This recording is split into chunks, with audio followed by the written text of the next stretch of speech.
পদ্মার বুকে চড়ে আমাদের লঞ্চ চলছে। দুপাশ থেকে শুনতে পাচ্ছি পানির ছলাৎ ছলাৎ শব্দ। সাধারণত লঞ্চগুলোর মাথার উপর বিশাল সাইজের একটি ছাউনি থাকে, কিন্তু আমাদের লঞ্চের উপরিভাগ খালি, কোনো ছাউনি নেই।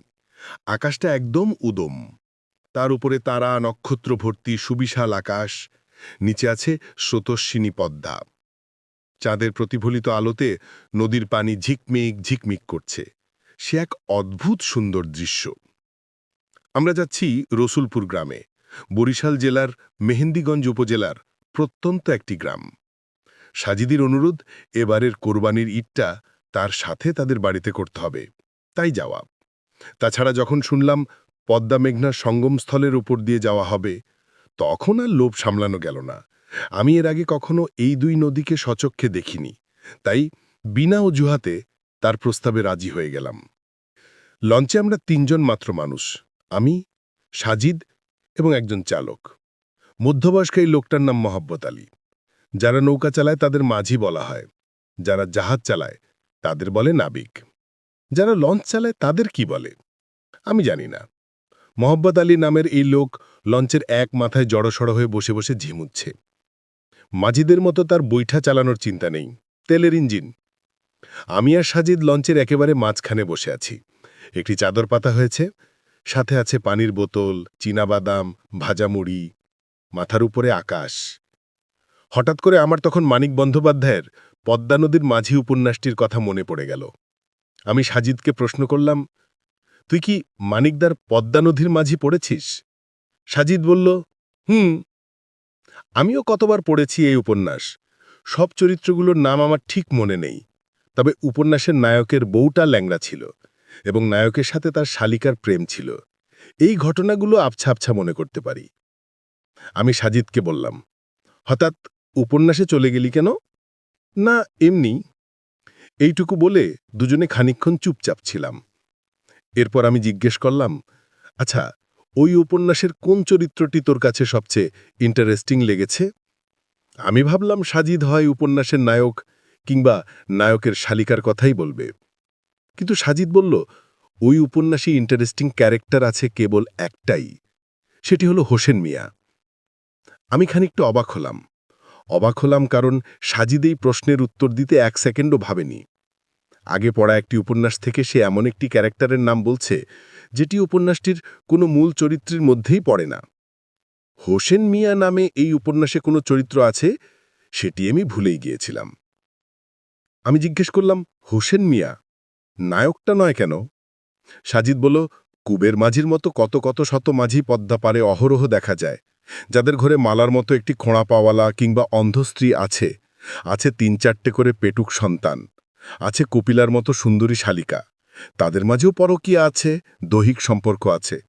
কিন্তু হোসেন মিয়ার মতো কোনো চরিত্র আছে এই পদ্মা পারে, যে কিনা নিজের মতো করে একটা দ্বীপ সাজিয়ে তুলে সেখানে মানুষকে বিনা পয়সায় থাকতে দেয়? আছে? কি বাস্তবে, কি সাহিত্যে? আমি আরও একবার সাজিদের সাহিত্য জ্ঞান দেখে মুগ্ধ হলাম। সে এমনভাবে চরিত্রগুলোর নাম বলে গেল যেন সে এইমাত্র উপন্যাসটি পড়ে শেষ করেছে। আমরা রসুলপুরে পৌঁছাই 4:30টাতে। তখন কিছু কিছু জায়গার ফজরের আজান পড়েছে। যেখানে নেমেছি সেখান থেকে বেশ কিছু পথ হাঁটতে হবে। খানিকটা হেঁটে একটা মাটির ঘরের সামনে এসে দাঁড়ালাম। বুঝতে পারলাম এটা মসজিদ। ভেতরে একটি কুপিবাতি মিটমিট করে জ্বলছে। ব্যাগপত্র রেখে দুজন উজু করে নিলাম।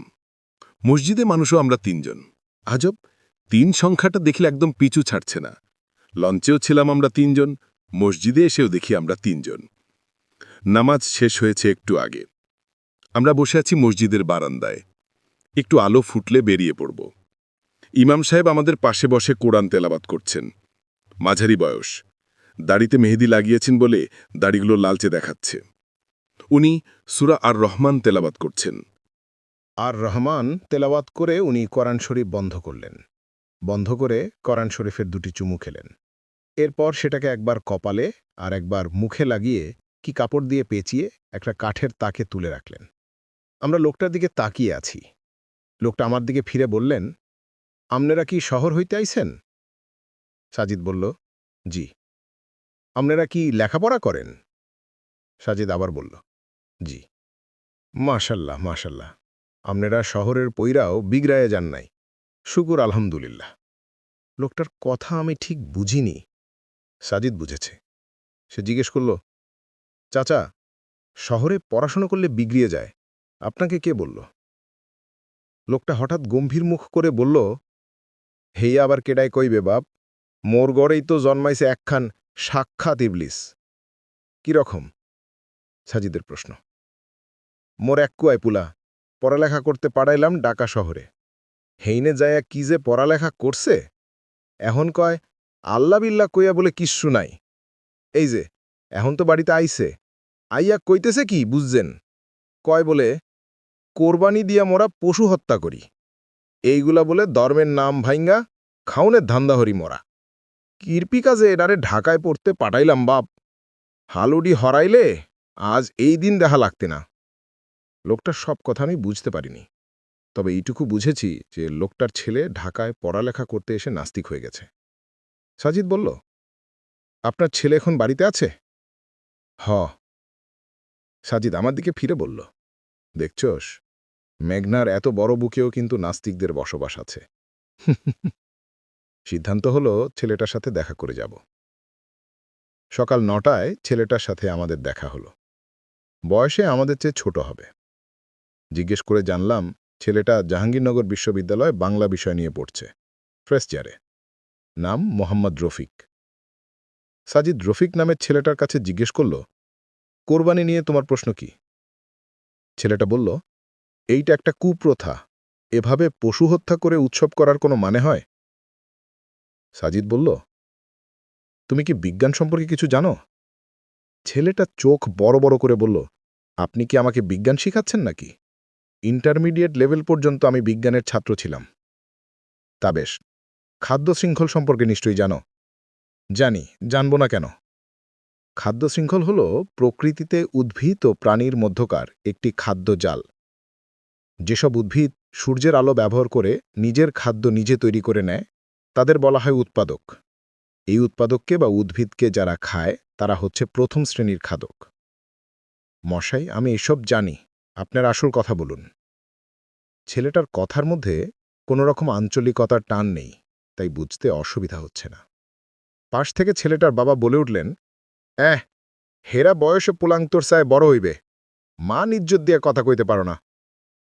ছেলেটা তার বাবার দিকে তীক্ষ্ণ দৃষ্টিতে তাকাল। সে দৃষ্টিতে পড়াশোনা জানা ছেলেদের মূর্খ বাবার প্রতি অবজ্ঞার ছাপ স্পষ্ট। সাজিদ বলল, বেশ, তোমাদের গরু আছে? আছে। কয়টা? ছেলেটার বাবা বললেন, হ বাপ, মোর গরু আছে 5 খান, 2টা গাই, 1 কোয়া ষাঁড় গরু, লগে আবার বাছুরও আছে 2টা। আচ্ছা রফিক, ধরো তোমাদের যে 2টি গাভী আছে, তারা এই 2টি করে বাচ্চা দিল, তাহলে তোমাদের মোট গরুর সংখ্যা হবে 9টি। ধরো তোমরা পশু হত্যায় বিশ্বাসী নও, তাই তোমরা গরুগুলো বিক্রিও করো না, কারণ তোমরা জানো বিক্রি হলে গরুগুলো কোথাও না কোথাও কুরবানি হবেই। ধরো এর পরের বছর গরুগুলো আলো 2টি করে বাচ্চা দিল, মোট গরু তখন 13টি। এর পরের বছর দেখা গেল বাছুরগুলোর মধ্যে থেকে 2টি গাভী হয়ে উঠল যারা বাচ্চা দিবে। এখন মোট গাভী সংখ্যা 4টি। ধরো 4টি গাভী এর পরের বছর আরও 2টি করে বাচ্চা দিবে, তাহলে সে বছর তোমাদের মোট গরুর সংখ্যা কত দাঁড়ালো? ছেলেটির বাবা আঙ্গুল হিসেব কষে বললেন, হ্যাঁ, 19টা হইবে। সাজিদ বলল, বলতো রফিক, 19টা গরু রাখার মতো জায়গা তোমাদের আছে কিনা? 19টা গরুকে খাওয়ানোর মতো সামর্থ্য, ভুসি, খই, ঘাস আছে কিনা তোমাদের? না, ছেলেটা বলল। তাহলে আলটিমেটলি তোমাদের কিছু গরু বিক্রি করে দিতে হবে। এদের যারা কিনবে তারা তো গরু কিনে গুদামে ভরবে না, তাই না? তারা গরুগুলোকে জবাই করে মাংস বিক্রি করবে। গরুর মাংস আমিষের চাহিদা পূরণ করবে আর চামড়াগুলো শিল্পের জন্য কাজে লাগবে, তাই না? এটা হলো প্রকৃতির ব্যালেন্স। তাহলে প্রকৃতির ব্যালেন্স ঠিক রাখার জন্য পশুগুলোকে জবাই করতেই হচ্ছে, সেটা মেমনি হোক অথবা কোরবানে। সেটা নিয়ে তো আপত্তি নেই। আপত্তি হচ্ছে এটাকে ঘিরে উৎসব হবে কেন? সাজিদ বলল, বেশ, উৎসব বলতে তুমি হয়তো মিন করছো যেখানে নাচগান হয়, ফুর্তি হয়, আড্ডা, ড্রিঙ্কস হয়, মিছিল হয়, শোভাযাত্রা হয়, তাই না? কিন্তু দেখো, মুসলমানদের এই উৎসব সম্পূর্ণ ভিন্ন। এখানে নাচগান নেই, আড্ডামাস্তি নেই, ড্রিঙ্কস নেই, মিছিল শোভাযাত্রাও নেই। আছে ত্যাগ আর তাকওয়ার পরীক্ষা। আছে অসহায়ের মুখে হাসি ফোটানোর প্রাণান্তকর চেষ্টা। শ্রেণী বৈষম্য দূর করে সবার সাথে আনন্দ ভাগাভাগি করে নেওয়া হয়। এরকম উৎসবে সম্ভবত কারো দ্বিমত থাকার কথা না। রফিক, কার্ল মার্কসকে চেনো? ছেলেটা এরপর কিছুক্ষণ চুপ করেছিল, তারপর বলল, আরজ-আলী মাতবরকে চিনেন আপনি? সাজিদ বলল, হ্যাঁ, চিনি তো। কোরবানি নিয়ে উনার কিছু যৌক্তিক প্রশ্ন আছে। কি প্রশ্ন বলো? ছেলেটা প্রথম প্রশ্নটি বলল। সেটি ছিল, আল্লাহ ইব্রাহিম তার কাছে সবচাইতে প্রিয় বস্তুর উৎসর্গের আদেশ দিয়েছিলেন, কিন্তু ইব্রাহিমের কাছে সবচেয়ে প্রিয় বস্তু তার ছেলে ইসমাইল না হয়ে তার নিজ প্রাণ কেন হল না? সাজিদ মুচকি হেসে বলল, খুবই লজিক্যাল প্রশ্ন বটে। আমি যদি আরজ-আলী মাতবরের সাক্ষাৎ পেতাম, তাহলে জিজ্ঞেস করতাম, বাংলাদেশের স্বাধীনতা যুদ্ধে যারা যুদ্ধ করে শহীদ হয়েছে, তাদের কাছে তাদের নিজের প্রাণের চেয়ে দেশটা কেন বেশি প্রিয় হল? কেন দেশ রক্ষার জন্য নিজেদের প্রাণটাকে মৃত্যুর মুখে ঠেলে দিল? দুটো জিনিসই সেম ব্যাপার। ইব্রাহিমের কাছে নিজের চেয়েও প্রিয় ছিল পুত্রের প্রাণ, আর মুক্তিযোদ্ধাদের কাছে নিজের প্রাণের চেয়েও প্রিয় ছিল নিজের মাতৃভূমি। কিন্তু পরীক্ষার ধরন ছিল আলাদা। ইব্রাহিমকে বলা হলো প্রিয় জিনিস কোরবানি করতে, আর মুক্তিযোদ্ধাদের বলা হলো প্রিয় জিনিস রক্ষা করতে। কিন্তু আমরা দেখতে পেলাম দুজনের কারো কাছেই প্রিয় বস্তু নিজের প্রাণ নয়। সুতরাং আরজ-আলী মাতবরের মাতবরিটা এখানে ভুল প্রমাণিত হল। ছেলেটা কাচুমাচু করে দ্বিতীয় প্রশ্ন করল। আরজ-আলী মাতবর বলেছেন, আল্লাহ পরীক্ষাটা করেছেন ইব্রাহিমকে। ইব্রাহিমের পদাঙ্ক অনুসরণ করে সেই পরীক্ষাটা তার অনুসারীদের দিতে হবে কেন? সাজিদ বলল, এইটা খুব ভালো প্রশ্ন। আমরা মোহাম্মদ সাল্লাল্লাহু আলাইহিসসালামকে অনুসরণ করি, তাহলে আমরা কি বলতে পারি যে কই, আমাদের উপর তো জিব্রাইল আলাইহিসসালাম ওহী নিয়ে কখনো আসেন নাই, তাহলে মুহাম্মদের উপর আসা ওহী আমরা কেন মানতে যাব? বলো, প্রশ্নটা কি আমরা করতে পারি? ছেলেটা চুপ করে আছে। সাজিদ বলল, আরজ-আলী মাতবরের লিডার অ্যান্ড লিডারশিপ আদতে কোনো জ্ঞানই ছিল না, তাই তিনি এরকম প্রশ্ন করে নিজেকে সক্রেটিস বানাতে চেয়েছিলেন। ছেলেটা তার তৃতীয় প্রশ্ন করল। আরজ-আলী মাতবর বলেছেন, নবী ইব্রাহিমকে তো কেবল ইসমাইলকে কোরবানি করা সংক্রান্ত পরীক্ষায় দিতে হয়নি, অগ্নিকুণ্ডে নিক্ষিপ্ত হওয়ার মতো কঠিন পরীক্ষাও তাকে দিতে হয়েছিল। তাহলে মুসলমানরা ইব্রাহিমের স্মৃতি ধরে রাখতে পশু কোরবানি করলেও ইব্রাহিমের আরেকটি পরীক্ষা মতে মুসলমানরা নিজেদের অগ্নিকুণ্ডে নিক্ষেপ করে না কেন? আরজ-আলী মাতবরের আগের প্রশ্নগুলো আমার কাছে শিশুসুলভ মনে হলেও এই প্রশ্নটিকে অনেক মেচিওর মনে হল। আসলেই তো, দুটি ইব্রাহিম আলাইহিসসালামের জন্য পরীক্ষা ছিল। তাহলে একটা পরীক্ষা স্মৃতি ধরে রাখতে যদি আমরা পশু কোরবানি করি, তাহলে নিজেদের অগ্নিকুণ্ডে নিক্ষেপ করি না কেন?